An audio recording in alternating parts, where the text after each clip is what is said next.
Guni-Guni TV.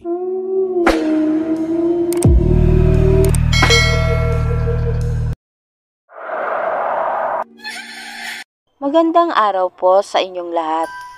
Sana magustuhan nyo ang kwentong ibabahagi ko sa inyo. Sa bayan ng San Bartolome, may isang kilalang albularyo na nagngangalang Kaibo.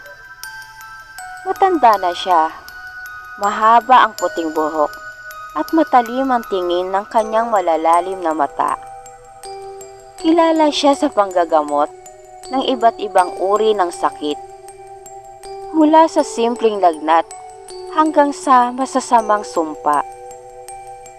Ngunit ang hindi alam ng marami, si Kaibo ay may isang madilim na lihim. Isa siyang nangyayanggaw. Hindi tulad ng karaniwang aswang na pumapatay ng biktima. Ang mga nayayanggaw ay may kakayahang lumipat ng kaluluwa sa ibang katawan. Kapag ang kanyang katawan ay tumatanda at humihina, maghahanap siya ng isang bagong lalaking biktima upang angkinin ang kanyang katawan at magpatuloy sa kanyang buhay.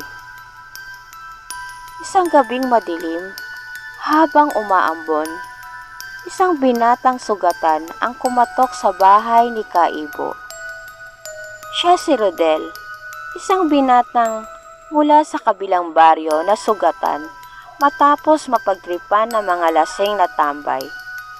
Labis siyang nanghihina at walang matakbuhan, kaya napilitan siyang lumapit sa matandang albularyo. "Nahihilo po ako," mahina niyang sabi habang dumudugo ang kanyang noo. Pinapasok siya ni Kaibo at pinaupo sa isang lumang bangko. Inihanda niya ang kanyang mga halamang gamot, ngunit sa kanyang isip, hindi pagpapagaling ang kanyang tunay na balak. Matagal na niyang nais palitan ang kanyang matandang katawan at dumating na ang tamang pagkakataon.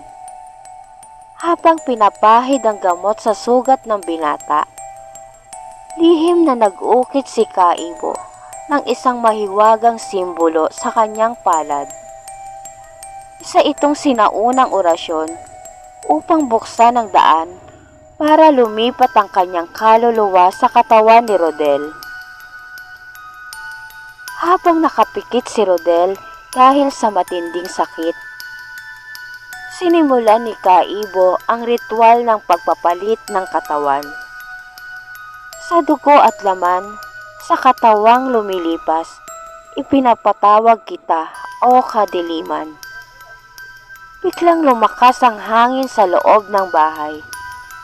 Pumula ang mga mata ni Kaibo at nagsimulang lumabas ang itim na usok mula sa kanyang katawan. Ang kanyang kaluluwa na nais lumipat sa mas batang katawan ni Rodel. Ngunit bago pa matapos ang ritual, may kumatok ng malakas sa pinto. Mabilis na bumalik si Kaibo sa kanyang normal na anyo at binuksan ang pinto. Nakatayo roon si Lola Pining, isang matandang manggagamot na may hinalang matagal nang may ginagawang kasamaan si Kaibo.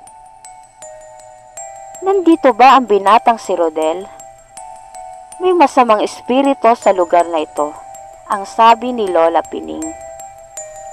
Alam ni Kaibo na hindi niya maaring hayaang madiskubre ni Lola Pining ang kanyang ginagawa. Mabilis niyang hinugot ang kanyang itak at sumugod para patayin ang matanda. Ngunit si Lola Pining ay hindi isang ordinaryong matanda. Mabilis niyang inilabas ang isang garapon ng banal na langis at asin at isinaboy ito kay Kaibo. Napasigaw si Kaibo habang nagsimula magbalat ang kanyang balat at parang natutunaw sa apoy. Sinamantala ito ni Rodel na noon ay unti-unti nang nagigising. Nang makita niyang si Kaibo ay nagpapahirap kay Lola Pining, agad niyang kinuha ang itak ng matanda at buong lakas na isinaksak ito sa kanyang dibdib. Napatigil si Kaibo. Dahan-dahan siyang lumingon kay Rodel. Ang kanyang mga matay nagliliyab sa galit. Hindi ito ang huli ko. Babalik ako. Mahina niyang bulong bago tuluyang bumagsak sa lupa. Mula sa kanyang katawan, isang itim na usok ang pilit na lumabas. Ang kanyang kaluluwa na nais lumipat sa ibang katawan. Ngunit agad na kinuha ni Lola Pining ang kanyang anting-anting at itinapat sa usok.